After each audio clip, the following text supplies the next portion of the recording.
और भारत में इतनी शक्ति है कि जिस समय वो चाहे बांग्लादेश को जो कुछ कहेगा बांग्लादेश को वही करना पड़ेगा।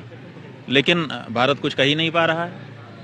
लगातार बांग्लादेश में हिंदुओं को सताया जा रहा है, प्रताड़ित किया जा रहा है और अब तो जिंदा लटका करके जला दिया जा रहा है। उसके बाद भी भारत की सरकार क्यों कुछ नहीं कर पा रही है?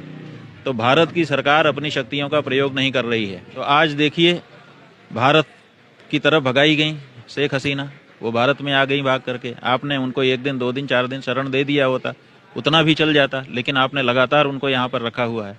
तो बांग्लादेश के लोगों के मन में इस बारे में भाव आ रहे हैं कि इन्होंने हमारे जिसको हमने भगाया उसको अब बचा करके रखा हुआ है, तो अब भारत के ऊपर तो आक्रमण कर नहीं सकते। तो वो सोचते हैं भारत हिंदू देश है, हिंदुओं पे आक्रमण करो ताकि अपना गुस्सा निकालो। ये जो कुछ बांग्लादेश में हो रहा है वो इसीलिए हो रहा है।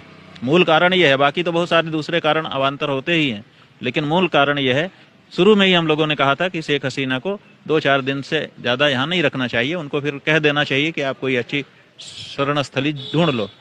लेकिन लगातार उनको यहाँ पर जो रखा गया है और अच्छे से रखा गया है, उनको साड़ियाँ खरीदवाई जा रही हैं, उनको लाल कारपेट बिछा करके उस पर चलाया जा रहा है।